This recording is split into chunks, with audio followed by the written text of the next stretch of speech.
네, 안녕하십니까 수험생 여러분 반갑습니다. 저는 에듀윌에서 행정법 담당하고 있는 이재준이라고 합니다.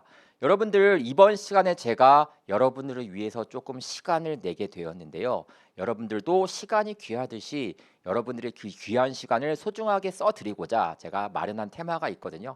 일명 이달의 이재준이라고 해가지고요. 이달의 이재준은 제가 5월 한 달 동안, 6월 한 달 동안, 7월 한 달 동안, 8월 한 달 동안 강의에 썼던 내용을 매달 제가 요약을 해가지고 문제 형식으로 만들어서 여러분들한테 드려가지고 여러분들이 직접 문제를 풀어보시고 제가 해설해드리는 시간을 가져보려고 합니다. 그래서 이 수업은요.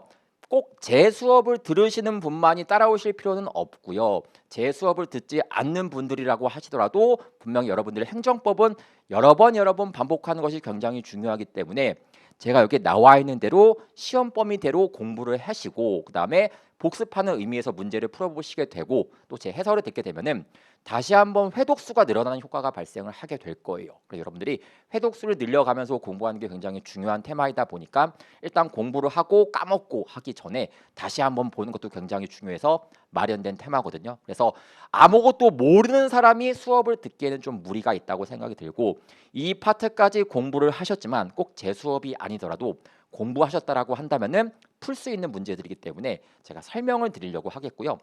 총 4주치의 문제를 가지고 준비를 했습니다. 이 4주치는요. 제 수업을 들었었던 분들은 당연히 풀어봤었던 문제들인 거 맞는데 그 문제들 중에서 조금 중요하다고 생각되는 문제들 혹은 조금 많이 틀렸었던 문제들 위주로 준비를 했었습니다. 그래서 여러분들도 충분히 실수할 수 있는 문제들이기 때문에 준비를 해왔으니까 도움이 되실 거라고 생각을 합니다. 그래서 그런 식으로 앞으로 총 4달 동안에 진행하도록 할 테니까 여러분들이 믿고서 한번 열심히 풀어보시고 또 모르는 것은 질문하시면서 바라보시면 도움이 되지 않을까라고 생각을 합니다. 자, 그러면은 제가 1주차, 2주차, 3주차, 4주차에 했었던 문제들을 한번 살펴보고 제가 개념 정리를 해드리고 문제 설명하긴 하겠습니다만 정말 체계적으로 개념 설명하지는 못하죠. 그럴 시간은 되지 않기 때문에 이 문제를 풀기 위해서 알아야 될 정보만 딱 전달을 해드리고 그다음에 문제 푸는 데 초점 맞춰가지고 진행 한번 해보도록 하겠습니다.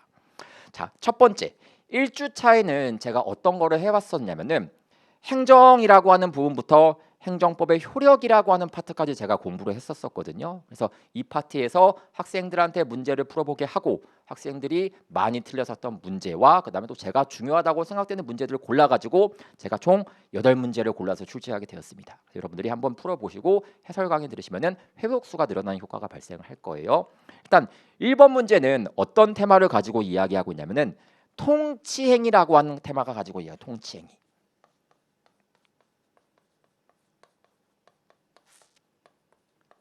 자, 통치행위는 어떤 걸 통치행위라고 하는 것이냐면은 행정부가 하는 행위 중에서 고도의 정치적 성격을 띠고 있는 높은 정도의 정치적 성격을 띠고 있는 행위를 통치행위라고 이야기하고 있습니다. 그래서 고도의 정치적 행위이기 때문에 사법부가 이 행위를 왈가왈부하기가 조금 어렵다고 보시면 된다는 뜻이겠죠. 왜?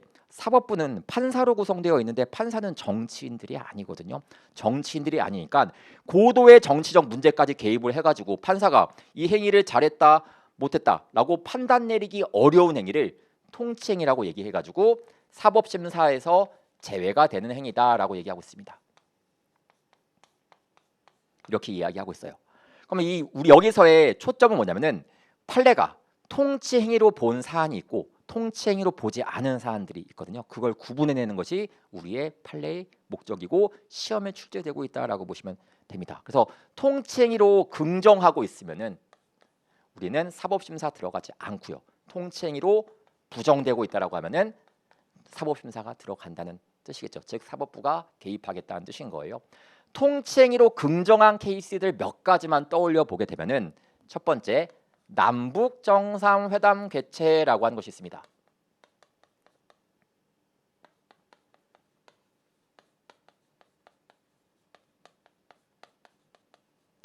남한과 북한의 정상들이 회의하겠다라고 이야기하는 건 고도의 외교적인 판단이기 때문에 사법부가 잘했는지 잘못했는지를 따지지 못하겠다라고 얘기하니까 통치행위라고 인정받고 있다는 뜻이겠고요.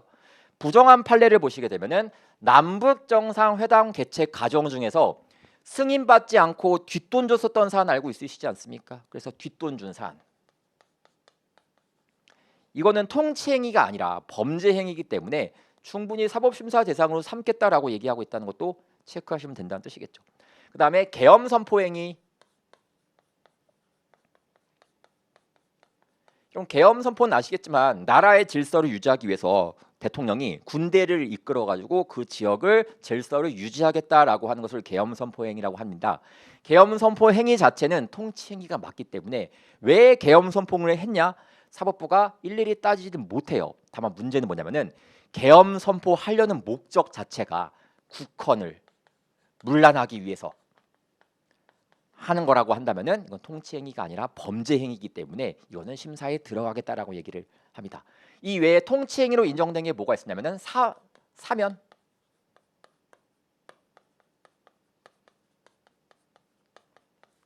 사면권 행사라고 하는 것이 있죠. 그럼 사면권 행사라고 하는 것이 무엇이냐면은 범죄자라서 감옥에 가 있는 사람을 대통령이 빼내오는 것을 사면이라고 얘기를 합니다. 이것도 고도의 정치적 판단이기 때문에 통치행위로 인정받고 있다라고 보시면 된다는 뜻인 거예요. 통치행위로 부정된 사례 서훈 취소라고 하는 것이 있습니다. 서훈이 훈장을 이야기하는 거예요. 훈장을 줬다가 뺏는 것을 서훈 취소라고 얘기를 합니다. 여러분 생각 한번 해보자고요. 훈장을 줬는데 서훈을 뺏는 게 통치행위래. 그래가지고 사법심사 대상이 되지 않는데 그러면은 빼앗기는 사람 입장에서는 얼마나 울분이 차겠습니까? 내가 빼앗길 이유조차 법원에 의해서 못 다투게 된다라고 하면은 억울할 수밖에 없어요. 그래서 서훈을 취소한 것은 통치행위는 아니기 때문에 사법심사에 들어가는 거구나라고 얘기하고 있습니다. 이 외에도 이라크 파견 결정 이런 거 있었죠.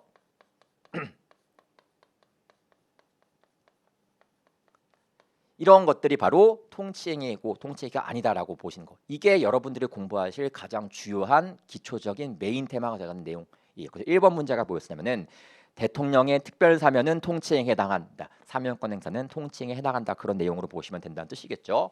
자, 2번 문제는 뭐냐면은 이제 법치행정이라고 하는 게 등장합니다. 법치행정. 법치행정은요. 인치행정이라고 하는 말과 대립이 되는 개념이거든요. 치자가 한자로 다스리다라는 뜻을 담고 있습니다. 그래서 법에 의해서 행정이 행해지게 되면은 법치행정이고요. 사람의 지멋대로 마음대로 행정이 행해지면 인치행정이라고 얘기를 해요. 그럼 당연히 여러분들 인치행정은 독재주의를 상징하는 그런 멘트이기 때문에 당연히 활용될 수가 없겠고 우리는 법치행정에 의해 가지고 행정이 돌아가겠구나, 법대로 돌아가겠구나라고 이야기할 수밖에 없겠죠. 자, 그러면은 이 법치행정을 구성하고 있는 세 가지 요소가 있거든요. 그 요소에 대해서 여러분들이 배우는 시간이 바로 이 시간이었었는데 첫 번째가 법률의 법규 창조력이라고 하는 게 있습니다.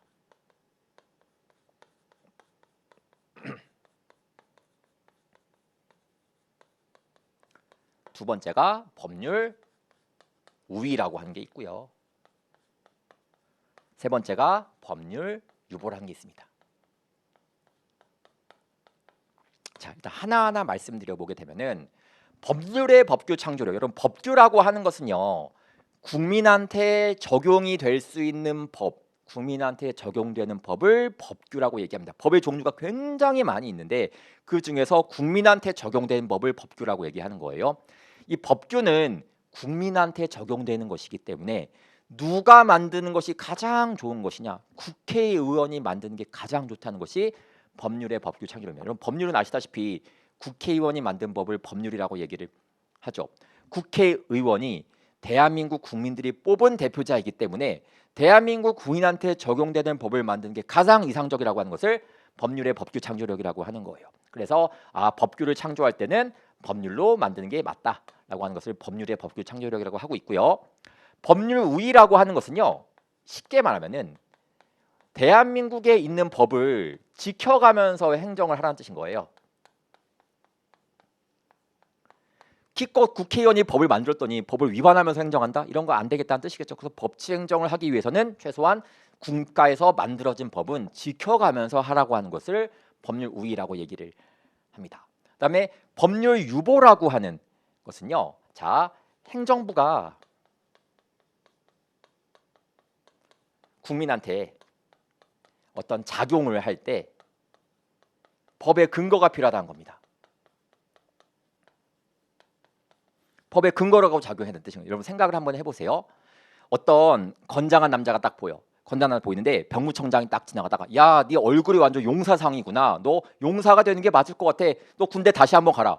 이러면 말이 안 되는 거 아니겠습니까? 다시 해서 군대 가려고 하라고 명령할 때는 법적 근거 가지고 해야 된다는 뜻인 것이 네 멋대로 하면 안 된다는 뜻인 거예요. 다시 말해서 여기 세 가지 나와 있는 정보 단체가 법치행정을 의미하는 그런 테마인 거구나 라고 느끼시면 된다는 뜻이겠죠. 그럼 문제가 뭐였냐면은 2번 문제가 법률 우위의 원칙은 침해적 행정작용에만 적용이 된다. 법률 우위는 있는 법을 지키라고 하는 것은 침해 행정에만 적용이 된다. 아니지. 뭔 짓을 하든지 간에 다 있는 법은 지켜가면서 하는 게 맞지 않습니까? 우리는 행정법을 배우고 있고 행정불법을 배우고 있는 게 아니에요. 당연히 법이 있으면 지켜가면서 하라고 하는 것이기 때문에 그게 침해 행정을 하든 수익적 행정을 하든지 간에 법을 지켜가면서 해야 되니까 침해 행정에만 적용되는 원칙은 아닌 거구나 라고 느끼시면 되니까 2번은 틀린 지문이 되겠고요. 3번 법률 유보 원칙에 있어서 법률은 형식적 의미의 법률을 의미하므로 관습법은 포함되지 않는다. 과연 여기서 관습법을 가지고 작용할 수 있는 것이냐, 그걸 한번 따져보겠다는 뜻인 거예요. 자, 여러분들 관습법을요, 우리는 뭐라고 배웠었냐면은 배우셨을 겁니다. 불문법이라고 배웠어요. 불문법. 불문법은 문서에 의해서 체계화되지 않는 법, 문서에 의해서 체계화되지 않는 법을 불문법이라고 얘기를 해요. 문서에 의해서 체계화되지 않다 보니까 우리는 당연히 예측 가능성 측면에서 좀 떨어진다고 평가할 수밖에 없겠죠. 생각을 해보세요. 문서로 되어 있지 않으니까 우리가 잘 알 수가 없다 보니까 예측 가능성인 측면에서 봤을 때 우리가 잘 이해하기 어려운 측면이 있는 건 사실입니다. 그래서 행정이라고 하는 것은 항상 예측 가능성 있는 행정을 하는 것도 굉장히 중요한 테마이다 보니까 행정부가 국민들이 잘 모르는 예측 불가능한 관습법을 가지고 작용하는 것은 안 된다라고 얘기하고 있기 때문에 법률 유보 원칙에서 말하는 이 법률 유보, 유보가 여기서는 근거라는 의미로 쓰인 거예요. 법률 유보에서의 법률에는 관습법을 가지고 작용하는 것은 금지시키겠다라고 이야기할 수가 있다는 뜻이에요. 그래서 문제에서 4번, 3번 보시면은 법률 유보 원칙에 있어서 법률은 형식적 의미의 법률을 의미하므로 관습법은 포함되지 않는다라고 이야기할 수가 있다는 뜻이겠죠. 4번 문제를 보시게 되면은 법률 유보와 관련된 테마인 것인데, 자, 여기서 작용을 할 때 법률을 가지고 작용해야 되는 것이냐, 혹은 법률 이외의 법, 뭐 명령도 있고요, 조례도 있고요, 규칙도 있지 않습니까? 뭘 가지고 작용해야 되냐에 대한 이야기인데, 판례는 이렇게 보고 있습니다. 이 작용이 국민한테 본질적이고 중요한 거라고 한다면은 법률을 가지고 해. 왜? 법률이 국회의원이 만든 법이니까. 국회의원은 우리가 뽑았잖아요. 그러니까 국회의원이 만든 법을 갖고 작용해야 한다고 얘기하고 있고요. 약간 좀 덜 중요하고 덜 본질적일 때에는 이런 거에 의해 가지고 작용해도 상관이 없다라고 얘기하고 있습니다. 그래서 여기서의 테마는 중요한 거, 덜 중요한 것을 고르는 게 여기서의 테마이거든요. 근데 우리가 중요한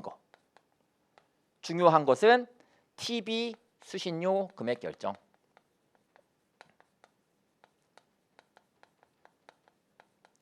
그다음에 병의 복무 기간, 여러분들 군대를 몇 년 동안 갔다 와야 되는 건지, 이런 것들은 되게 중요한 테마였기 때문에 이런 것들을 하기 위해서는 법률을 가지고 작용하라고 얘기하고 있다는 뜻인 겁니다. 다시 한번 TV 수신료 금액 결정, 이거 2,500원이거든요. KBS 방송 보는데 우리가 2,500원 내는데 이거는 국민의 기본권과 매우 관련성이 높은 중요한 영역이다 보니까 반드시 법률로 정하고 그 법률에 근거해서 작용하라는 뜻으로 보시면 되고요.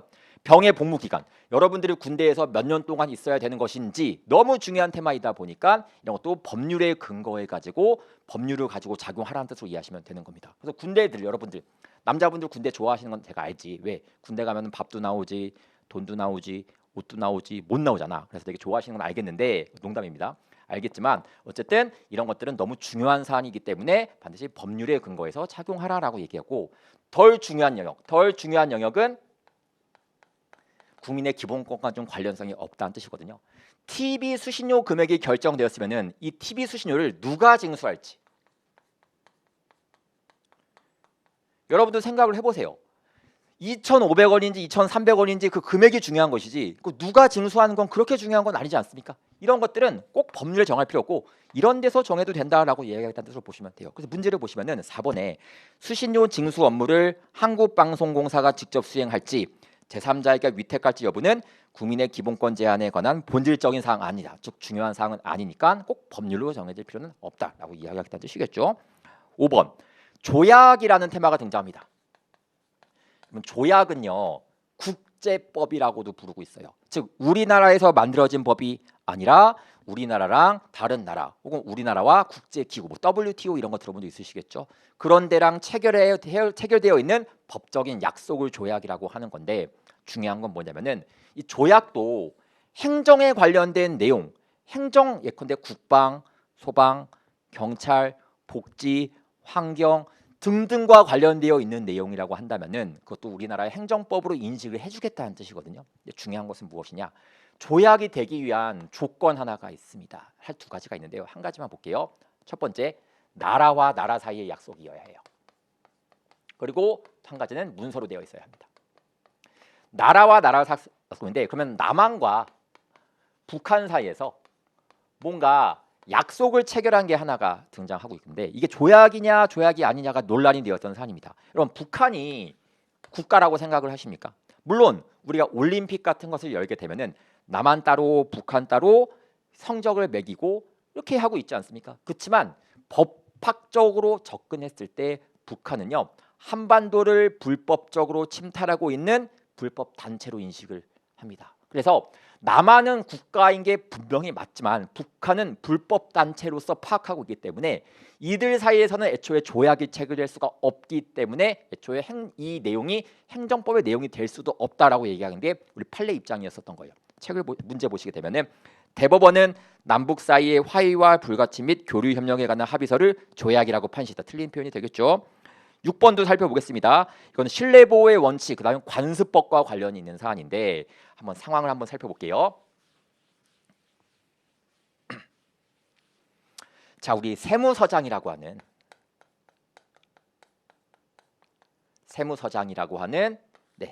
행정부에서 행정청이죠. 정확한 표현은 행정청에서 A라고 하는 사람한테 비과세라고 하는 믿음을 주게 되었습니다. 신뢰를 주게 되었어요. 그럼 이 신뢰를 보호해 줘야 되는 것이기 때문에 만약에 비과세 결정이 아닌 과세 처분을 하게 되었을 때 A는 뭐야? 나 이거 신뢰하고 있으니까 세금 부과하면 안 되는 거다라고 얘기할 수가 있다는 뜻인 거예요. 대충 이해되시겠습니까? 이 비과세 결정이 성립하기 위해서는 어떻게 성립돼야 되는 것이냐가 여기서의 쟁점이라는 뜻이거든요.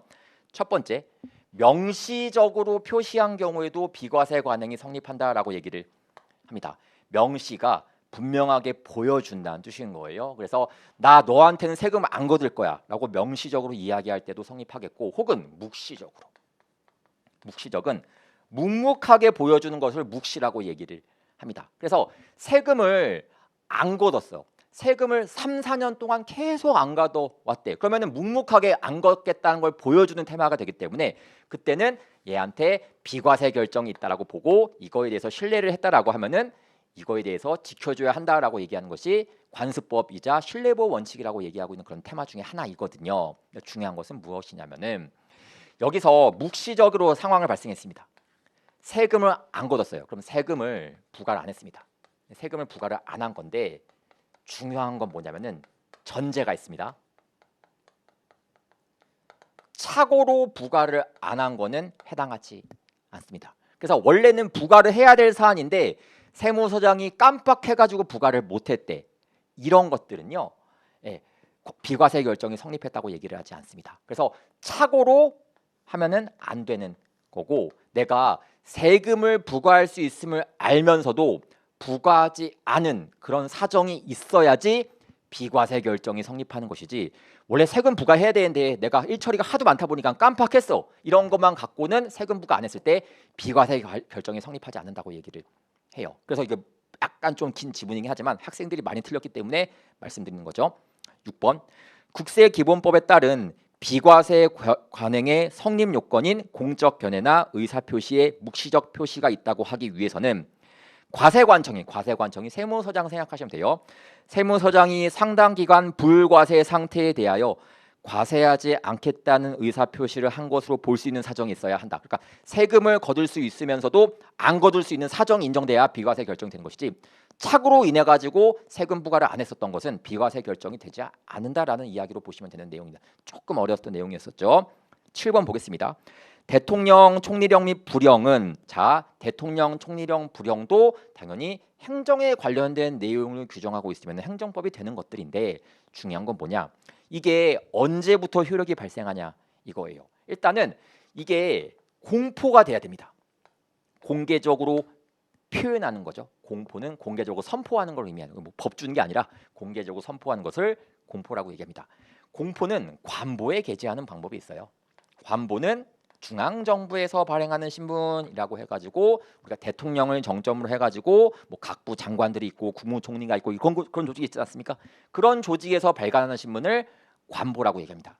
관보에 게재가 된 다음에 바로 행정법의 효력이 발생하는 것이 아니라 20일 있다가 효력이 발생합니다. 그렇죠? 이거 어려운 거 아니었습니다. 근데 그 법의 내용 자체가 국민한테 침익적일 때, 즉 의무를 부과하거나 권리를 제한하는 사안일 때는 30일 있다가 효력이 발생하고요. 이런 숫자 같은 것들은 굉장히 자주 나올 수 있는 테마이기 때문에 여러분들이 반드시 잘 정리해서 기억하시는 게 중요하다는 말씀이겠죠. 어쨌든 법이 관보에 게재되었다고 바로 오늘부터 효력이 발생하는 것이 아니라 관배되고 약간 틈을 들이는데 20일 혹은 30일 정도의 텀은 두고 있다라고 보시면 되겠습니다. 7번 대통령령, 총리령 및 부령은 특별한 규정이 없는 한 공포한 날로부터 14일이 경과함으로써 효력이 발생하는 것이 아니라 20일이 경과함으로 효력이 발생한다. 8번 법무부 장관은 행정주체이다. 자, 여기서 조금 이야기 한번 들어가 볼게요.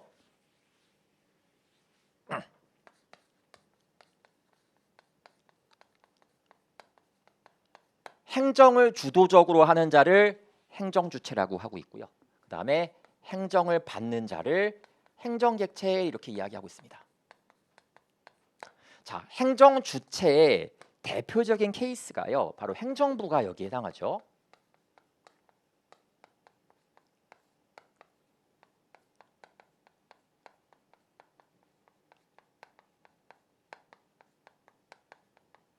행정각체의 대표적인 케이스가 일반 국민, 이걸 사인이라는 표현 쓰기도 합니다. 사인이 개인적인 사람이란 뜻인 거예요. 어쨌든 사인을 의미하기도 해요. 어쨌든 행정부가 결국 국민한테 어떠한 작용을 함으로 인해 가지고 행정법이라고 하는 관계가 형성된다는 게 행정법의 기본적인 모토이거든요. 근데 중요한 건 무엇이냐면은, 여러분, 국가나 지방자치단체가 직접 여러분들한테 작용을 할 수 있는 것이냐?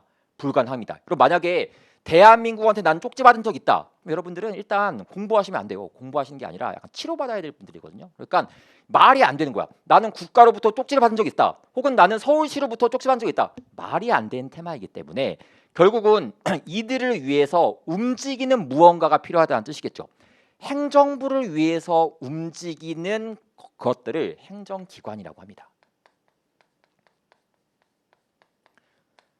여러분, 사람의 몸을 움직이는 것, 이재준을 움직이는 것을 신체기관이라고 하고 있다시피 행정부를 움직이는 것들을 행정기관이라고 얘기를 해요. 그럼 이거는 누가 있냐면은 공무원들이 결국 이것을 하고 있어요.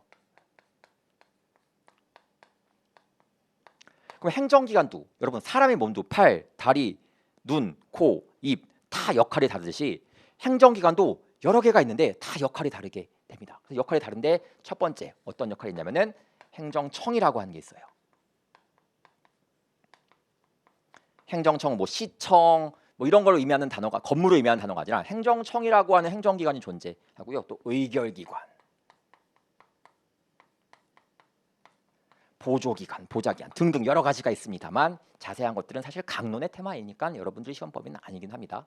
여기서 행정청이라고 하는 관점이 굉장히 중요한데, 자, 여기 나와 있는 역할이 다 다르지만 공통점은 무엇이냐? 다 이들을 위해서 행해하는 자들이다. 이들을 위해서 행해하는 자들이다라고 느끼시면 된다는 말씀이죠. 다 공무원들이에요. 행정관청은 대표적으로 어떤 역할을 수행하냐면은 행정부를 위해서 의사를 결정을 하고 결정된 의사를 국민한테 표시할 수 있는 힘을 갖고 있습니다. 그래서 결국은 행정 주체가 행정객체한테 직접적으로 의사 표현을 하는 것이 아니라 작용하는 것이 아니라 결국 이들을 통해서 행정작용하게 되어 있다라고 느끼시면 된다는 말씀이에요. 그럼 이들은 공무원인데 여러분 생각을 한번 해보자고.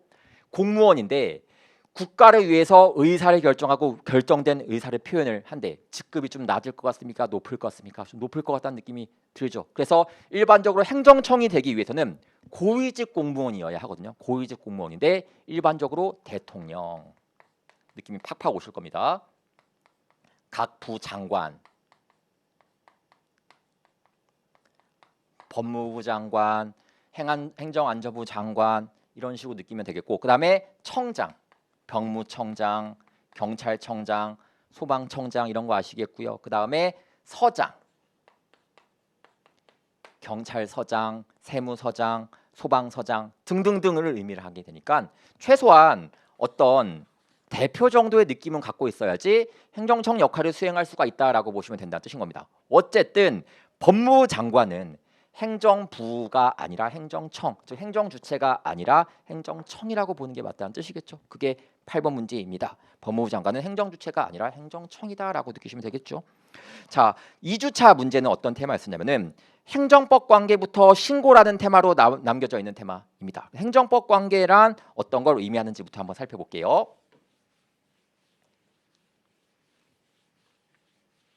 자, 행정법 관계는 결국 행정부랑 국민 간의 관계를 의미를 합니다. 이들 관계는 일반적으로 공법 관계라고 인지를 해요.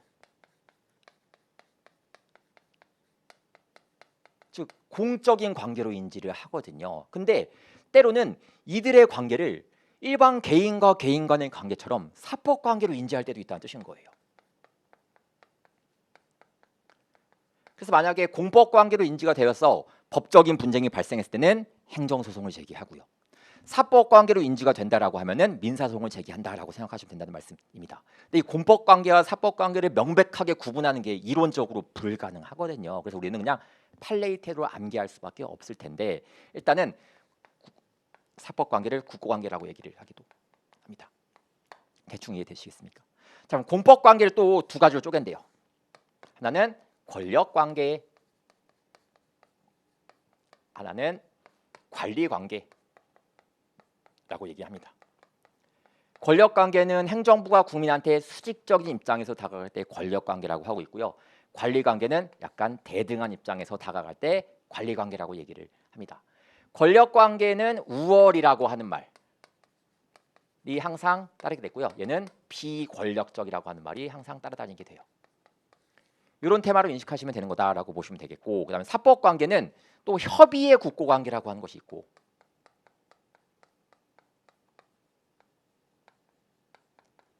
하나는 행정사법 관계라고 하는 것이 있습니다. 근데 이 행정사법 관계는 시험에서 그냥 거의 나오는 영역은 아니긴 합니다.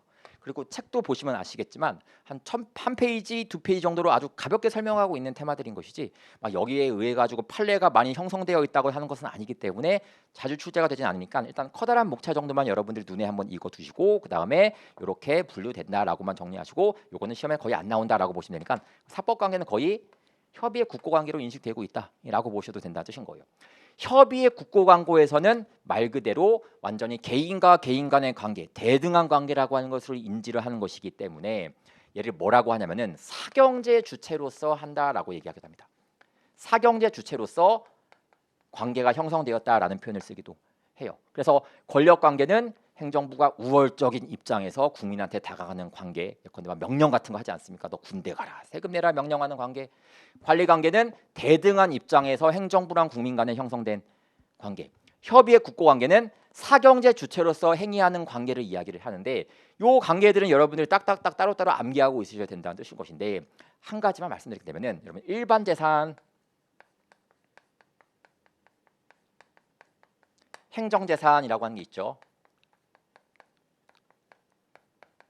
행정재산을 공물이라고 얘기하기도 합니다. 한 가지 팁을 드리면은 일반 재산과 관련된 관계는 원칙적으로 사법 관계를 인지하고 있고요. 행정재산과 관련된 관계는 공법 관계로 인지를 하고 있습니다. 그 관점에서 문제 한번 풀어보시게 되면은 9번이요. 국고관계는 사법관계 이야기하고 있는 것이겠죠. 국가 또는 공공단체 등의 행정주체가 우월적인 지위에서가 아니라 재산권의 주체로서 사인과 맺는 법률관계, 재산권의 주체로서 사인과 맺는 법률관계, 사경제 주체로서 맺는 관계라고 보시면 된다는 뜻이겠죠. 10번 공유재산의 관리청이 행하는 행정재산 사용수익에 대한 허가는 아시겠지만 공법관계로 인지하고 있으니까 사법상 행위로서의 성격을 갖는다는 틀린 표현이 되겠죠. 11번 한국조폐공사의 임원과 직원의 근무관계는 사법관계에 해당한다고 암기하시면 되는 내용이고요. 12번은 어떤 테마인 것이냐면은 약간 테마가 또 달라집니다.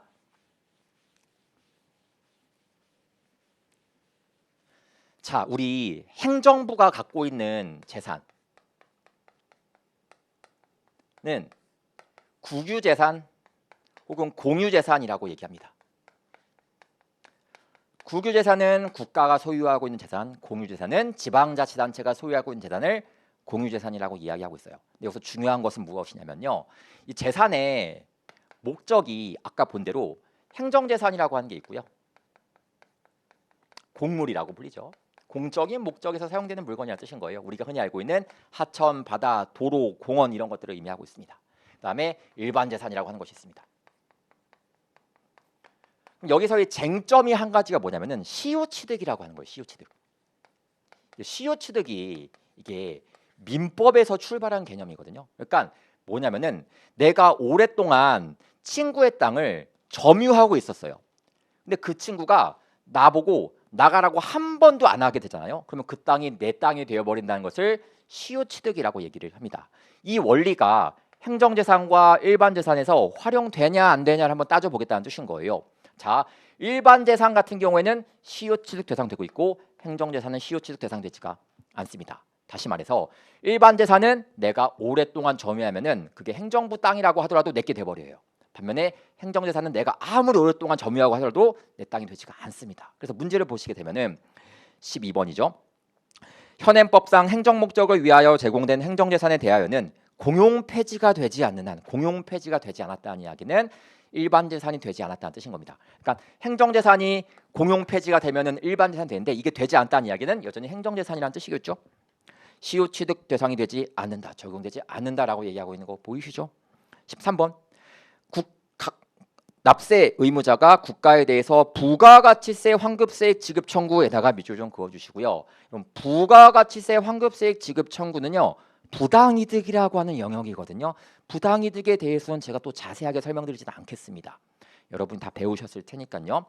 부당이득은요, 원래 민사소송의 영역으로만 다뤄왔었어요. 내가 만약에 국가한테 돈을 받을 권리가 있잖아요. 그럼 민사소송 재개에서 돈을 받아야 했었지 행정소송 재개에서 돈 받는 영역이 아니었습니다만 부가가치세 환급세액 지급 청구 사건에서는 기존의 판례가 태도를 변경해가지고 이거 행정소송 중에서 당사자 소송을 처리하자라고 이야기해서 굉장히 센세이션 했었던 그런 판례이다 보니까 시험에서 자주 등장하고 있거든요. 이건 학생들이 제가 채점해봤을 때 틀린 친구가 아무도 없었습니다. 워낙 제가 강조를 많이 했었기 때문에 단 너무 중요하기 때문에 여러분들도 풀어보시라라는 측면에서 낸 것이기 때문에 반드시 접근하고 가시면 좋을 것 같아요. 14번 신고에 대한 테마가 등장합니다.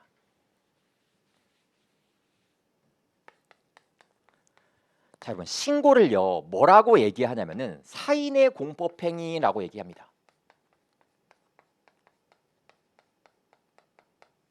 국민의 공법행위라는 뜻인 거예요.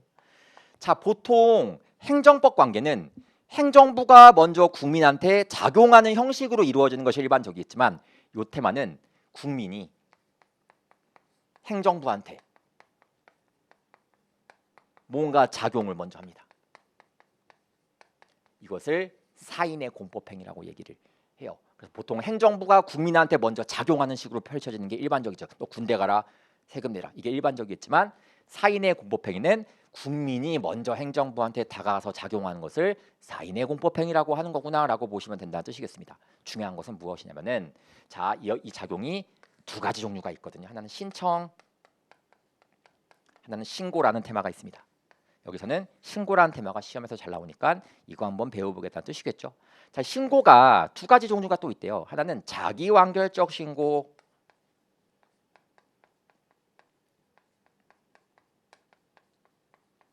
하나는 행위 요건적 신고라고 얘기합니다.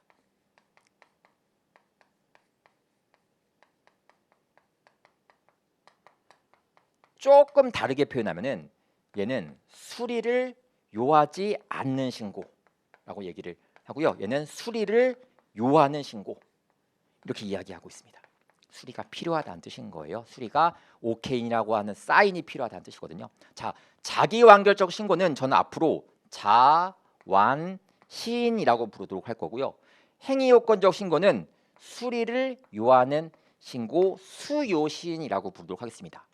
자기완결적 신고는요, 자기가 여기서 국민을 이야기하는 거, 남친 여친 이야기하는 건 아니겠지. 그래서 국민을 이야기하는 것이기 때문에 국민이 행정부한테 도달시키기만 하면은 신고 의무가 끝나는 것을 의미를 합니다. 굳이 수리라고 하는 거, 오케이라고 하는 사인, 수리 거부라고 하는 것은 아무짝에 쓸모가 없다라고 보시면 돼요. 이건 처분성이 인정되지 않는다라고 얘기하기도 하죠. 이게 국민의 권리나 의무에 영향 주지 않는다니까 처분이 뭔지 아시잖아요. 국민의 권리나 의무에 영향 주는 권력적인 행위를 처분이라고 하지 않습니까? 국민의 권리나 의무에 영향 주지 않으니까 처분이 아니다라고 얘기합니다. 이렇게 이야기한다는 뜻인 거예요. 이해되겠습니까? 대표적인 게 뭐가 있는 건데 출생신고. 그래서 우리가 여러분이 만약에 지금 유부남이신지 유부녀이신지 모르겠습니다만 아이가 있다라고 한다면은 우리가 국가한테 신고해야 돼요. 내가 아기를 출생했습니다라고 신고를 해야 되는데 이때 여러분들이 행정청한테 찾아가가지고 신고서만 딱 접수하면 끝나는 것이지 행정청이 오케이 네 아들이 맞다 네 딸이 맞다라고 하는 사인까지 필요 없다는 뜻으로 이해하시면 되는 겁니다. 되겠습니까? 그래서 수리나 수리 거부가 필요 없는 행위를 자기완결적 신고 자완신이라고 하는 거구나라고 느끼시면 된다는 뜻인 건데 중요한 것은 무엇이냐? 수산제조업 신고라는 게 있습니다. 수산제조업은 잡은 물고기를 갖고서 제조하는 업을 하겠다는 것을 수산제조업이라고 하면 통조림 같은 거 있지 않습니까? 그런 걸 만들겠다고 하는 걸 수산제조업을 하고 있는데 중요한 것은 무엇이냐면은 둘 다 행정부한테 도달시키기만 하면 효력이 발생하는 것이지 굳이 행정청한테 수리나 수리 거부 의사표현 같은 건 전혀 중요한 건 아니다라고 얘기를 합니다. 그래서 문제를 보시게 되면은 잠깐 보시자고요. 14번 수산제조업 신고라는 말 나와 있는 거 보이십니까? 담당 공무원이 관계법령에 규정되지 아니한 서류를 요구하여 신고서를 제출하지 못하였다는 사정만으로는 신고가 있었던 것으로 볼 수는 없다. 최소한 제출해서 도달시키긴 해야 되는데 그것조차 못했으면 효과가 발생하지 않는다는 뜻이겠죠. 15번은 무엇이냐면은 너무너무 중요합니다. 이거는 틀린 사람이 없어요. 제가 수업 때 너무 강조했었기 때문에 자 처분성이 없어요. 수리거부는 처분성이 없습니다. 수리거부를 반려행위라고 하기도 해요. 반려행위. 반려가 거부한다는 뜻인 겁니다. 뭐 반려동물 이런 거 아니라 반려동물이 아니라 반려행위는 거부한다는 뜻인 거예요. 자, 처분성이 없어요. 근데 예외가 있지. 자기완결적 신고이지만 수리거부의 처분성을 인정하는 경우가 있습니다. 뭐가 있는데 건축신고 반려하는 거. 또 착공신고 반려하는 거. 이 반려하는 거에 대해서 처분성 인정하고 있어요. 왜 처분성 인정합니까? 라고 물으신다면 설명이 너무 길어지기 때문에 그것까지 설명할 시간은 없고 처분성이 인정된다까지만 정리하시면 되는 말씀이다 라고 보시면 되시겠죠. 그래서 문제에서 보시면 15번 건축법상 착공신고의 경우에는 신고 자체로서 법적 절차가 완료되어 행정청이 처분이 개입될 여지가 없으므로 행정청의 착공신고 반려행위는 항고소송 대상인 처분에 해당하지 않는다가 아니라 처분에 해당한다가 맞다는 뜻이겠죠. 16번 보시자고요. 자, 이제는 수리를 요하는 신고에 대한 이야기 한번 해보겠습니다. 수리를 요하는 신고는 대표적으로 뭐가 있냐? 어업신고라고 하는 것이 있습니다. 수산제조업 신고랑 잘 비교하셔야 돼요. 어업신고는 물고기 잡겠다고 신고하는 겁니다. 여러분들 도시 어부 보면은 물고기 잡으러 다니는데 그런 낚시하는 수준이 아니라 진짜 좀 낚시를 좀 낚시답게 하는 좀 어부로 하겠다는 할 때 신고라고 하는 것을 해야 되는 건데 뭐 취미생활 하는 게 아니라 그러니까 어업 활동을 하겠다는 뜻이겠죠. 이거는 수리를 요하는 신고이기 때문에 행정청한테 도달했다고 효력 발생하는 것이 아니라 행정청이 수리라는 오케이 사인을 해줘야 효과가 발생하게 되어 있는 그런 구조이니까 수리가 필요하다라고 얘기하고 있고요. 두 번째로는요. 자, 주민등록신고 전입신고죠. 정확한 표현은 여러분들이 다른 동네에 살다가 예컨대 동작구 여기가 동작구니까 동작구라고 할게요. 동작구로 이사 오게 되면은 전입신고라고 하는 것을 하셔야 되는데 이 전입 신고가 행정청의 수리라고 하는 OK 사인을 받아줘야지 내가 동작구 주민이 되는 것이지 OK라는 사인이 없으면은 신고의 효력이 발생하지를 않습니다. 그런 것들이에요. 그래서 문제를 보시게 되면은 16번 수산업법 소정의 어업의 신고는 행정청의 수리에 의해서 비로소 효과가 발생하는 수리를 요하는 신고이다라고 얘기하겠죠. 17번 주민등록 신고 나와 있는 거 보이십니까? 주민등록 신고도 수리를 요하는 신고이기 때문에 행정청에 도달하기만 하면은 신고의 효력이 발생한 것이 아니라 행정청에 수리한 경우에 비로소 신고의 효력이 발생한다. 이렇게 이야기하고 있습니다. 18번은 뭐냐면은 그러면은 주민등록 신고를 하게 되었을 때 뭘 하게 되는 것이냐면은 심사를 하지 않겠습니까? 심사를 할 때 심사 항목이 있을 거 아니겠습니까? 예를 들어 가지고 여러분들 바디빌딩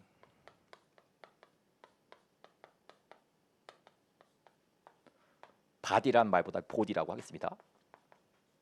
보디빌딩이라고 해가지고 몸을 단련하는 분들 있지 않습니까?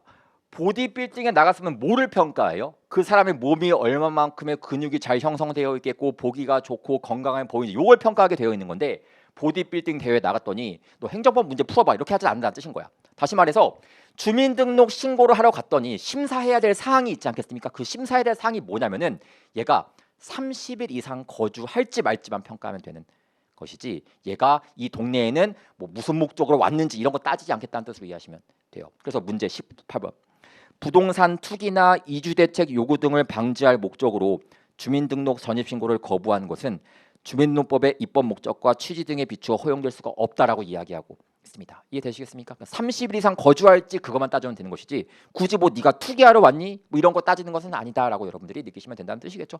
보디빌딩 대회 나갔으면은 그 몸만 보면 되는 것이지 굳이 너 행정법 문제 풀어봐라 소방관계법규 내용 알고 있냐 이런 거 문제 보지 않잖아요. 마찬가지로 보시면 되는 내용입니다. 여기까지가 2주차 문제였었어요. 3주차 한번 보시자고요. 3주차는 신고의 뒷부분이랑 그 다음에 확인이라고 하는 행정행위까지 제가 나갔었었는데 19번 문제 보도록 하겠습니다. 인허가 의제 효과를 수반하는 건축신고 거기에다가 쫙 밑줄 한번 쳐주시면 감사드리겠는데 인허가 의제 효과를 수반하는 건축신고는요. 자, 이게 자기완결적 신고가 아니라 수리를 요하는 신고의 유형을 살펴보고 있습니다. 그래서 건축법상 인허가 의제 효과를 수반하는 건축신고는 특별한 사정이 없는 한 행정청이 실체적 요건에 관한 심사를 한 후 수리하여야 하는 수리를 요하는 신고이다. 수요신이다라고 얘기하고 있죠. 20번도 한번 생각해 보자고요. 이것도 되게 중요한 테마인 건데 보겠습니다.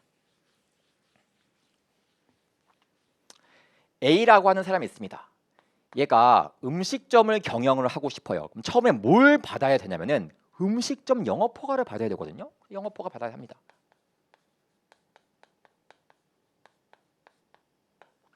그래야지 영업할 수가 있겠죠.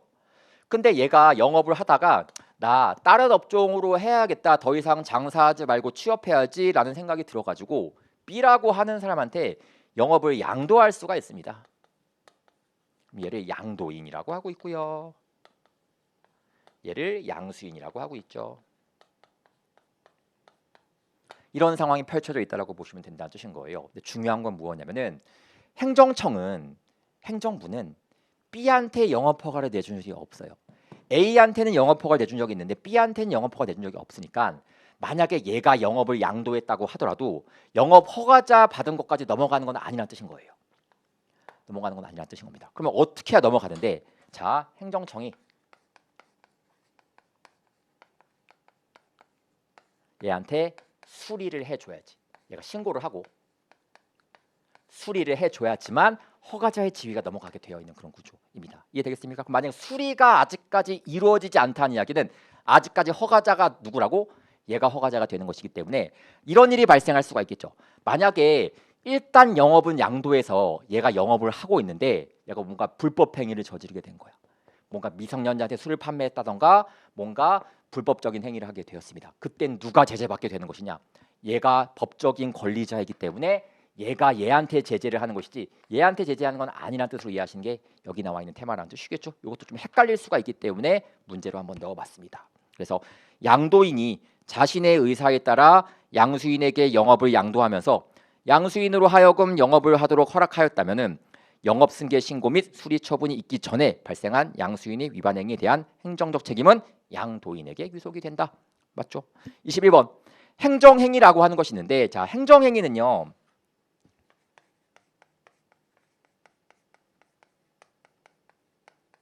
권력적인 행위입니다. 행정부가 아랫사람 대하듯이 행하는 행위를 행정행위라고 얘기를 하는데, 중요한 것은 무엇이냐면요, 이 행정행위를 하게 되었을 때, 이게 누구한테 영향을 주는 것이냐면은, 일반적으로 개별적이란 말 자체가 특정인 혹은 특정인들을 의미하는 단어예요. 특정인들한테 영향을 주는 게 행정행위입니다. 그렇지만 불특정인들한테 영향 주는 경우가 있어요. 일반적이라고 얘기하죠. 불특정인들한테 영향을 주는 행정행위도 있다 이겁니다.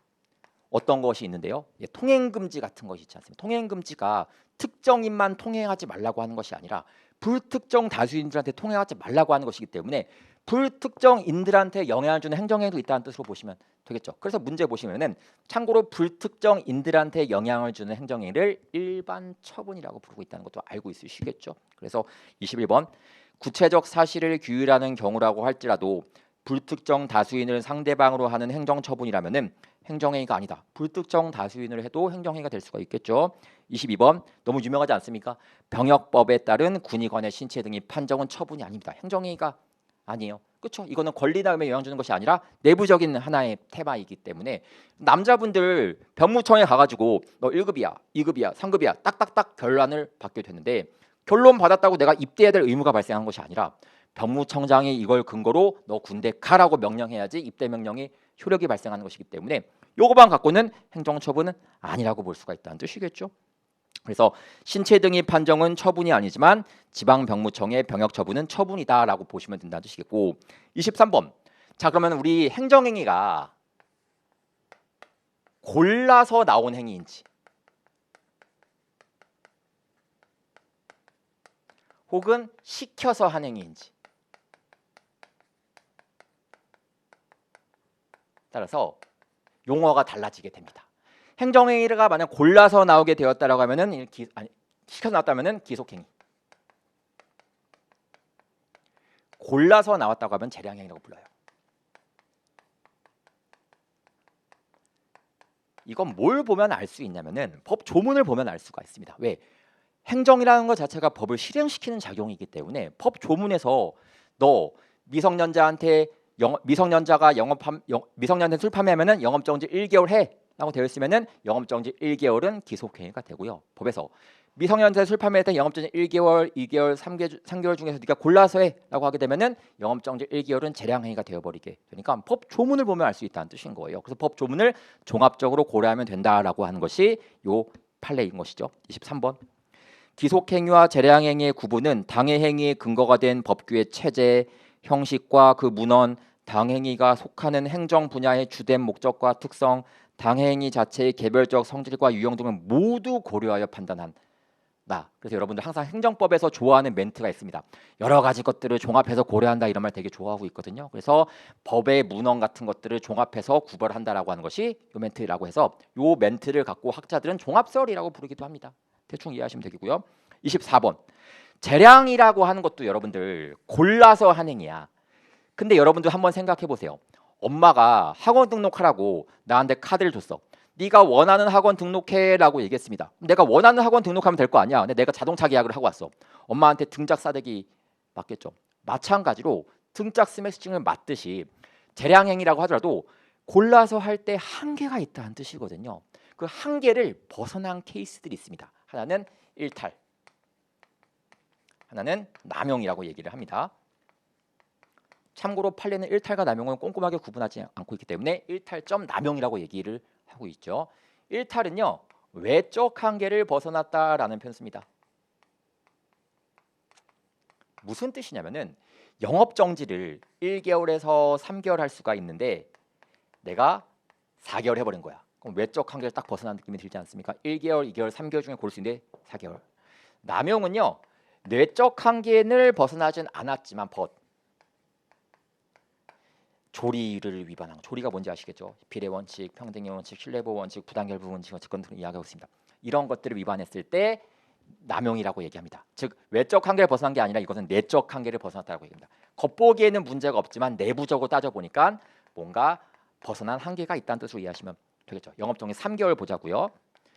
3개월은 외적 한계를 벗어난 건 아니지 않습니까? 그렇지만 내부적으로 따져보니까 A랑 B랑은 똑같이 영업정지 1개월을 했는데 나한테만 3개월 해버린 거야.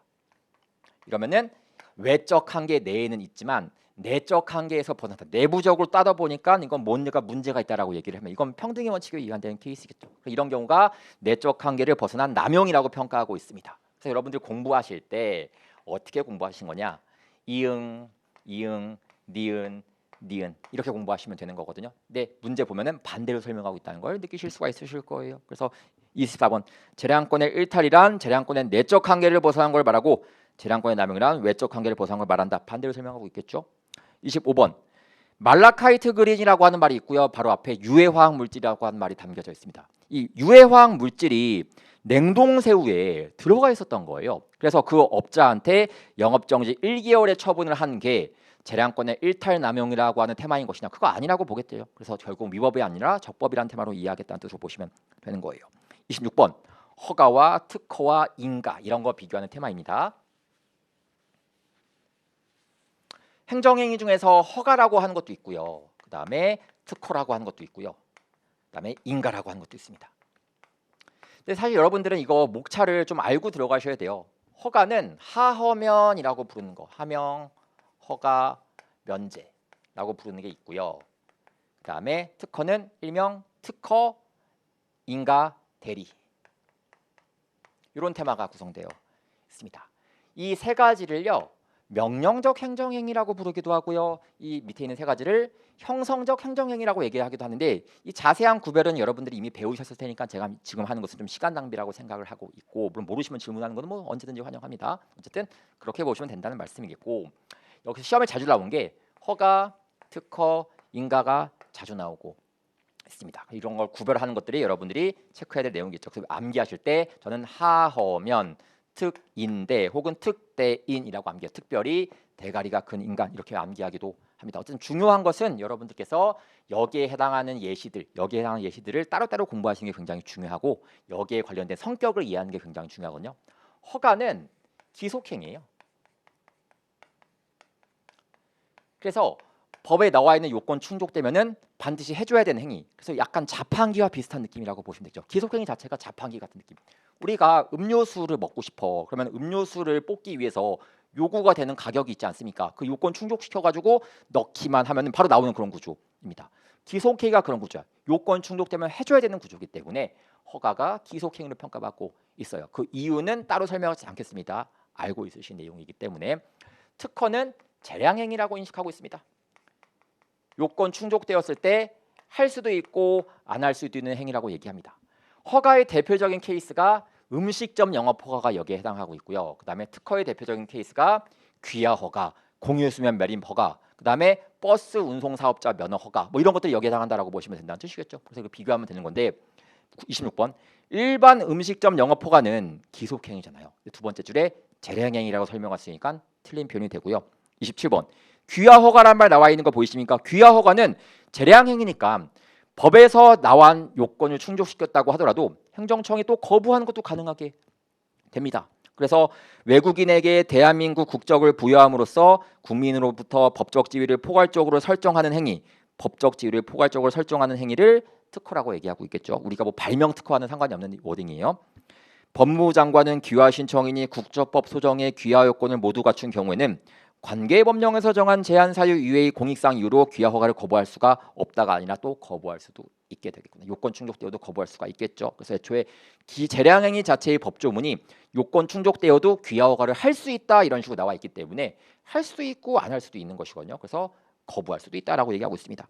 여기까지가 3주차에서 대부분이었고 그 다음에 28번 좀 남았습니다.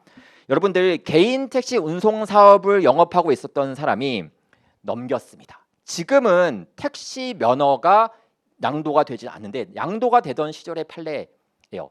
양도가 되게 되었습니다. 양도가 되었을 때 양도인이 잘못했었던 것들도 같이 넘어간다는 걸 알고 있으시겠죠. 그래서 이 양도인이 음주운전을 한 사람이라고 하면은 이게 택시 면허가 넘어가면서 양수인도 음주운전 한 사람이 되어버리게 돼요. 그래서 갑이 개인 택시 운송사업 면허를 받았다가 이를 을에게 양도하였고 운송사업의 양도 양수에 대한 인가를 받은 이후에는 양도 양수 이전에 있었던 갑의 운송사업 면허 취소사유, 운송사업 면허 취소사유가 음주운전이거든요. 음주운전을 이유로 을의 운송사업 면허를 취소할 수 없는 것이 아니라 있다라고 보시면 되겠죠. 29번 토지거래 계약 허가. 토지거래 계약 허가라는 테마는요 인가라고 불리고 있습니다. 그래서 A랑 B랑 토지거래 계약을 체결하는 거예요. 근데 여기가 만약에 규제 지역이라고 한다면은 거래가 무효가 됩니다. 무효가 돼요. 근데 만약에 행정청이 여기에 토지 거래 허가라고 하는 것을 내주게 되면은 이게 무효에서 유효로 바뀌어 버리게 되죠. 그래서 얘를 뭐라고 하냐면은 무효인 법률 행위를 유효로 만들어 주는 것을 뭐라고 하냐면은 인가라고 얘기하고 있겠죠. 약간 활용점정 같은 느낌이에요. 그러니까 요게 있어. 효력이 발생하지 않다가 용의 눈을 찍어주게 되면 용이 되듯이 효력이 발생하지 않다가 용의 눈을 찍어주는 순간 용이 되는 그런 느낌 아니겠습니까? 그래서 이런 것들을 인가라고 얘기하고 있다는 거예요. 그리고 토지 거래 허가는 인가기 때문에 약간 완성 이런 단어와 어울리게 되어 있어요. 완성이란 단어와 어울리게 되어 있습니다. 그래서 29번에 토지 거래 계약 허가는 규제 지역 내 토지 거래의 자유를 일반적으로 금지하고 있는 일정한 요건을 갖춘 경우에만 금지를 해제하여 계약 체결의 자유를 회복해 주는 성질의 것이다. 계약 체결의 자유를 회복시켜주는 것을 허가라고 얘기하고 있는데 이건 허가가 아니라 인가 이야기하고 있는 멘트이겠죠. 그래서 이거는 키워드 하나 알려드릴게요. 자유회복.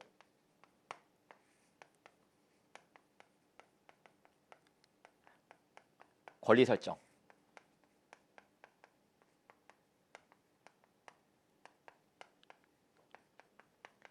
이런 키워드들과 어울리게 됩니다. 자세한 내용은 각자 공부하시면 되는 내용이었고요. 30번. 자, 이거는 법률행위적 행정행위인데 이게 준법률행위적 행정행위라고 하는 것이 등장하는데 그중 대표적인 게 확인이라고 하는 것이죠. 확인은 다툼을 해결해주는 행정행위를 확인이라고 얘기를 한다. 여러분 원피스라고 하는 만화가 있거든요. 일본 만화 얘기해서 좀 죄송하긴 한데 원피스에서 샹크스라고 하는 그런 캐릭터가 나옵니다. 샹크스가 정상 정쟁이라고 하는 되게 치열한 전쟁에서 막판에 나와가지고 이 전쟁을 끝내러 왔다라고 하는 멘트를 날리거든요. 이 전쟁을 끝내러 왔다가 확인이에요.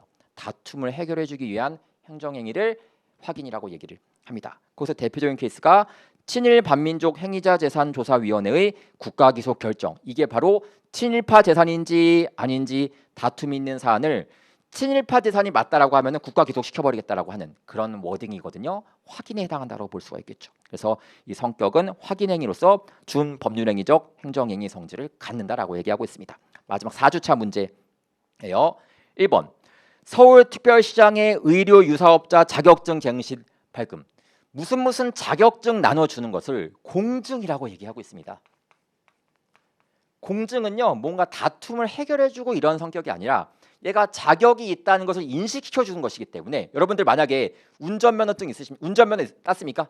운전면허 땄다는 것을 어떻게 인식시켜줘야 돼? 자격증 발급하면 되는 거 아니겠습니까? 그래서 공증은 공식적으로 인증해주겠다는 뜻인데 자격증 같은 거 발급한 행위를 공증이라고 얘기를 해요. 그래서 서울특별시장의 의료유사업자 자격증 갱신 발급은 이게 공증의 성격을 가지지 확인의 성격은 아니다라고 한다는 걸 체크하시면 되겠죠. 32번 부담이라고 하는 게 있어요. 부담. 부관에 대한 이야기를 하는 것입니다. 부관. 자, 행정행위. 부관이라고 하는 딸려있는 약관. 부자가 붙어있다. 관자가 약관. 딸려있는 약관을 부관이라고 하는 건데 이런 케이스예요.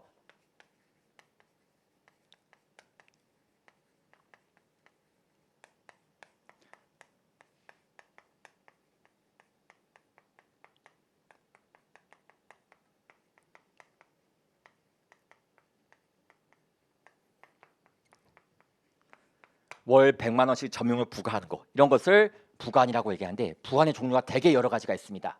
뭐 기한도 있고 조건도 있고 부담도 있고 철회권 유보도 있고 법률 관리부 배제도 있고 여러 가지 것들이 있는데 가장 중요한 게 부담이죠.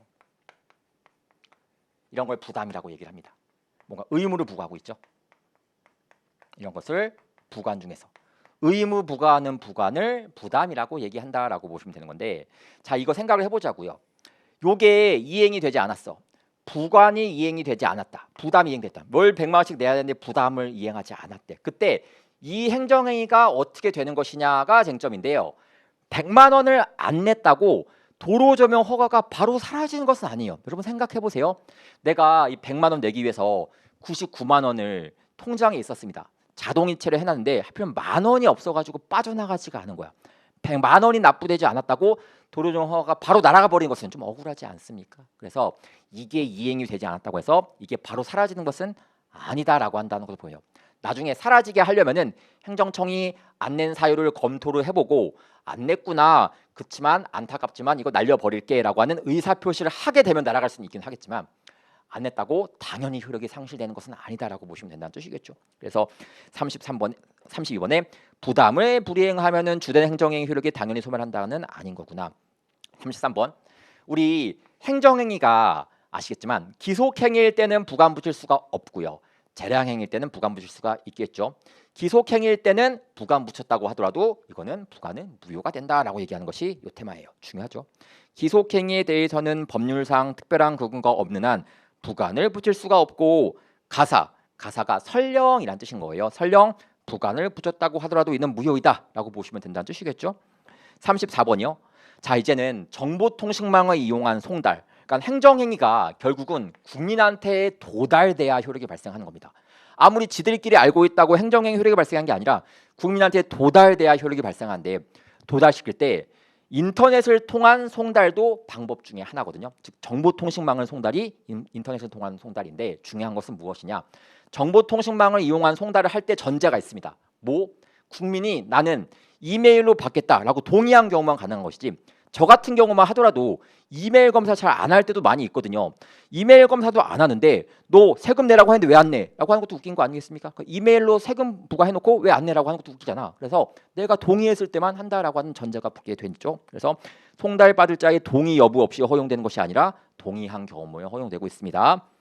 35번 행정절차법에 의해 가지고 송달할 때가 어떨 때냐면은 상대방이 송달을 못 받는 상황에 있을 때 직접 송달을 못 받는 상황에 있을 때 행정절차법에 의해서 송달하게 되어 있습니다. 근데 불특정 다수인들한테 한다거나 행방불명이 되어 있다거나 이런 케이스에 하게 돼요. 근데 행정절차법에 의하면은 어떻게 하면 되는 것이냐? 관보, 공보, 게시판, 일간 신문 중 하나 이상의 공고하고 인터넷에도 공고해야 한다. 이렇게 얘기를 하고 있습니다. 그런데 불특정 다수인들한테 행정행위를 하려고 한다. 통행금지 같은 것들 할 때는 행정절차법에 의해서 통지를 하게 되었을 때는 관보나 공보나 게시판, 일간신문 중 하나, 일간신문은 매일매일 간행되는 신문 중 하나 이상의 공고하고 또 인터넷에도 공고해야지 효력이 발생한다라고 얘기하고 있죠. 유명하죠. 36번 이거 행정행위가 무효인지 취소인지 그거 구분하는 사안 아니겠습니까? 이거는 그냥 판례를 암기하는 게 가장 현명한 판단이에요. 물론 중대 명백설이라고 하는 그 학설에 의해 가지고 구분하고 있는 건 맞겠지만 여러분들은 그 학설에 대한 내용으로 구분하고 있다는 것을 이론적으로 밝힘이 없이 그냥 판례를 케바케로 정리하시면 되는 건데 요 케이스 경찰관이 자신의 명의로 음주운전했다라고 해가지고 면허 정지를 하는 사안이거든요. 면허 정지는 경찰서장이 해야 되는 게 맞는데 경찰관이 해버렸다. 이거 무효로 보겠다는 뜻으로 이해하시면 돼요. 행정행위에 주체상 하자가 있었던 케이스, 되게 유명한 케이스였었죠. 그래서 이건 취소의 원인이 아니라 무효의 원인이 된다라고 얘기하고 있고요. 그다음에 행정행위 취소 사유는 성립 당시에 존재했었던 행정행위를 하자가 있을 것을 취소한다고 얘기하고 있고요. 철회는 성립 당시에는 적법했지만 추후에 문제가 있어서 날려버릴 때 철회한다고 얘기한다는 건 아시지 않습니까? 그래서 취소 사유는 성립 당시 존재하였던 하자를 말하고 철회 사유는 행정행위가 성립된 이후에 새로 발생하는 것으로서 행정의 효력을 존속시킬 수 없는 사유를 말한다. 예를 들어가지고 내가 나이를 속여가지고 운전면허를 발급을 받았대요. 그러면은 운전면허 발급은 애초에 성립 당시부터 하자가 있는 것이기 때문에 그건 취소 사유가 있다고 얘기하고 있고요. 처음에 운전면허를 발급받았는데 적법해. 아무 문제 없어. 근데 추후에 내가 음주운전을 했어. 음주운전 해가지고 하면은 그건 행정행위에 철회 사유가 있다고 얘기를 합니다. 알고 있으시죠? 38번 여러분들 제일 많이 나오는 지문 중에 하나인데 직권 취소하거나 철회할 때 법적 근거가 있어야지 가능합니까? 없어도 가능합니까? 없어도 가능하다는 거 알고 있으시겠죠? 그래서 처분청이다라고 하더라도 자신이 행한 수익적 행정행위를 위법 또는 부당의 이유로 취소하려면은 취소에 대한 법적 근거가 있어야 한다. 없어도 된다는 뜻이겠죠? 가장 많이 나오는 지문입니다. 39번. 일정한 불복 기간이 경과하거나 쟁송 수단을 다 갖춘 경우에는 더 이상 행정행위를 다툴 수 없게 되는 효력을 불가쟁력이라고 하지 불가변력이라고 하지는 않습니다. 그래서 우리가 취소 사유가 있는 행정행위를 취소송을 제기하려고 합니다. 그럼 불가쟁력이 발생해가지고 90일이 지나면은 불가쟁력이 발생해서 더 이상 소송 제기를 할 수가 없어요. 그래서 90일이 지나기 전까지는 소송 제기에 들어가 줘야 되는 거구나라고 느끼시면 되겠죠. 쟁이 분쟁할 때의 쟁점이니까 더 이상 분쟁을 못하게 하는 힘을 불가쟁력이라고 얘기를 합니다. 언제? 취소 사유가 있는 행정행위에서 발생하는 하나의 유형인 거예요. 그래서 취소 사유가 있을 때 90일 내에는 취소 소송을 걸어줘야 된다라고 하는 것을 불가쟁력이 발생하기 때문에 그렇게 이야기하고 있습니다. 그 90일 지나면 소송 제기 못한다는 뜻이겠죠. 40번. 공정력이란 행정행위의 위법이 중대 명백하여 당연무효가 아닌 한 권한 있는 기관에 의해 취소되기까지는 행정의 상대방이나 이해관계자에게 적법하게 통용되는 힘을 발생한 의미를 한다. 이거 굉장히 많이 틀렸었던 질문이었습니다. 그럼 공정력이 뭔데요? 공식적으로 정해진 힘을 공정력이라고 얘기를 합니다. 한번 행정행위라고 하는 것이 공식적으로 정해졌다라고 한다면은 그것이 다시 적법한 권한이 있는 기관에 의해서 취소될 때까지는 일단 그 효력을 존중해 주자는 뜻이거든요. 공식적으로 정해졌으니까 아무리 그게 취소 사유에는 하자가 있다고 하더라도 예컨대 과세 처분했습니다. 세금부가 처분을 했다라고 하면은 이게 공식적으로 정해진 거잖아. 세무서장이 공식적으로 한번 한 것이기 때문에 설사 취소 사유가 있다고 하더라도 이 효력을 존중해 주자는 것을 공정력이라고 얘기합니다. 언제까지? 이게 취소될 때까지. 누가 취소시켜? 행정법원이 이것을 취소시키거나 우리가 소송 제기해가지고 없애거나 행정청이 직권을 취소할 때까지는 효력을 존중해 주자는 뜻이거든요. 이해되시겠습니까? 이거 공정력이라고 하죠. 그러니까 공정력은 중요한 것은 무엇이냐? 적법하게 통용되는 힘이 아니라 유효한 것으로 통용되는 힘을 의미하는 거예요. 위법하지만, 즉 취소 사유가 있어서 위법하지만 권한 있는 기관이 없애줄 때까지는 일단 그 효력을 존중해 주자는 뜻이겠네요. 효력을 존중해 주자는 게 적법한 것으로 보겠다는 것이 아니라 효력을 존중해 주자는 뜻으로 이해하시면 된다는 뜻이겠죠. 41번. 공법상 계약이라고 하는 것이 있습니다. 행정계약이 있어요. 행정계약. 자, 행정계약은 행정부랑 국민 간에 체결되는 계약을 의미하고 있거든요. 그래서 이게 공법상 계약이 있고요. 사법상 계약이 있습니다. 자, 근데 여러분들이 이거 공법상 계약이냐 사법상 계약이냐는 케이스 바이 케이스로 암기할 수밖에 없는데 다만 우리 판례에서 아주 땡큐하게도 이 법조문이 등장하면은 사법상 계약이라고 인지해가지고 법적인 분쟁도 민사소송으로 통해서 처리하라고 얘기하고 있습니다. 그럼 어떤 케이스들이 있는데 여러분 이런 법 나올 거예요. 국가를 당사자로 하는 계약에 관한 법률.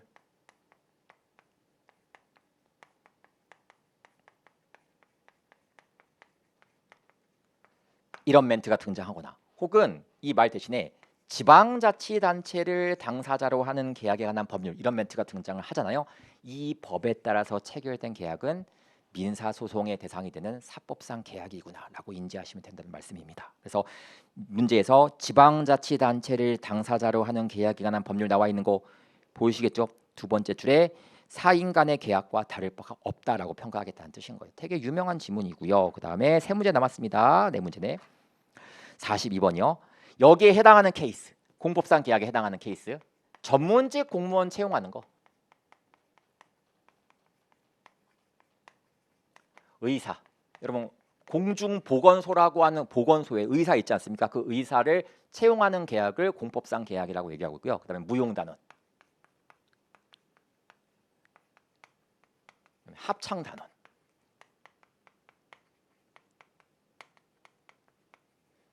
이런 자들을 채용하는 것을 공법상 계약이라고 얘기를 합니다. 그래서 42번에 서울시립무용단원 위촉 나와 있는 거 보이십니까? 공법상 계약에 해당한다는 거 되겠습니까? 그래서 당사자 소송으로 처리해야 한다라고 얘기하고 있겠죠. 여러분들 처분을 다툴 때는 항고소송, 처분 이외의 것을 다툴 때는 당사자 소송이니까 공법상 계약은 처분이 아니잖아요. 항고소송이 아니라 당사자성에 영향이 된다는 거 아시겠죠?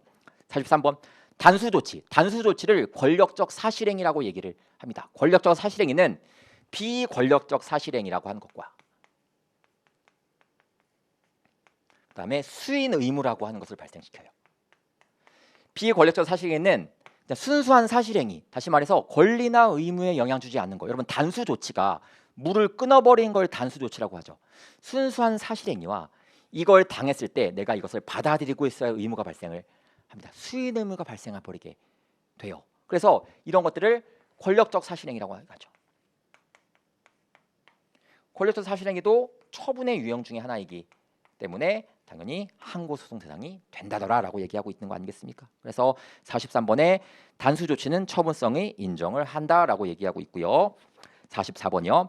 행정계획에 대한 테마인 것인데 여러분 행정계획이 처분성이 있는 행정계획이 있고 처분성이 없는 행정계획이 있는데요.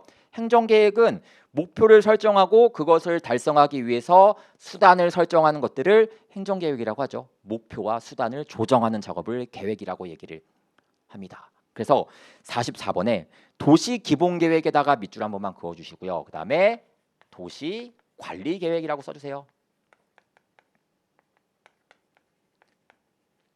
도시기본계획은 처분성이 인정되지가 않아가지고요. 항고소송 대상 되지가 않습니다. 약간 뜬구름 잔 듯한 이야기거든요. 여러분들도 우리도 엄마한테 나 이제부터 공부할 거야. 아무도 안 믿지. 근데 얘가 갑자기 학원을 등록하기 시작을 하고 엄마한테 갑자기 나 이런 플랜대로 공부할 거야 문제집을 보여주기 시작하면은 엄마들이 믿기 시작한다는 뜻인 거예요. 다시 말해서 기본계획은 마찬가지로 커다란 플랜을 이야기하는 거예요. 그러다 보니까 이게 뭐 국민의 권리나 의무에 영향을 주는 처분이라고 보기는 어렵습니다만 관리계획은 이 기본계획을 구체화시키는 작업, 그러니까 다시 말해서 어느 학원 등록할 거야 보여주고 이런 것들이거든요. 그러니까 이런 것들은 다 국민한테 영향을 주기 시작하는 그런 행정계획이 된다는 뜻이겠죠. 그래서 위법한 도시계획에 대해서 제기되는 소송은 법원에 의해서 허용되지 않는다. 처분이 아니니까 소송 대상 되지가 않죠. 45번. 계획을 통제하기 위해서 만든 법리를 형량명령 이론이라고 얘기를 합니다. 요게 형량명령 이론에 따라서 이루어지지 않으면은 행정계획은 위법이라고 얘기하고 있는데 45번에 행정주체가 행정계획을 결정함에 있어서 이익 형량을 전혀 행하지 않거나 이게 형량의 해태라고 하는 테마고요. 이익 형량의 고려 대상에서 마땅히 포함시켜야 할 사항을 누락한 경우를 형량의 흠결이라고 얘기하고 있고요. 이익 형량을 하였으나 정당성과 객관성이 결여되어 있는 경우를 오형량이라고 한다는 거 아시겠죠? 제가 자세하게 설명드리지 않아도 되죠. 이런 상태에서 행정계획을 수립하게 되면은 행정계획은 위법하게 된다는 뜻으로 이해하시면 된다는 말씀입니다. 여기까지가 제가 배운 내용들이에요. 그래서 5월 한 달간 제가 배운 내용들을 한번 요약을 시켜드렸거든요. 그래서 여러분들께서도 공부를 하시면 있어가지고 한 번쯤 이렇게 문제를 쫙 한번 풀어보시게 되면은 회독수가 좀 늘어나는 효과가 발생을 할 거예요. 우리가 방대한 양을 공부하기 때문에 회독수를 자주자주 가져가 주시는 게 되게 중요하니까 그런 차원에서 마련된 스타일이거든요. 그래서 여러분들께서 매달 앞으로 4달 동안 진행하도록 하겠습니다. 매달 한 달에 한 번씩 제가 이달에 이재준을 올릴 테니까 편안한 마음으로 보시고 질문할 게 있으시면 하셔도 되고요. 어쨌든 여러분들이 내년 소방시험에 합격하는데 최선 다해서 저도 돕도록 하겠습니다. 고생 많이 하셨고 다음 달에 뵐게요. 감사합니다.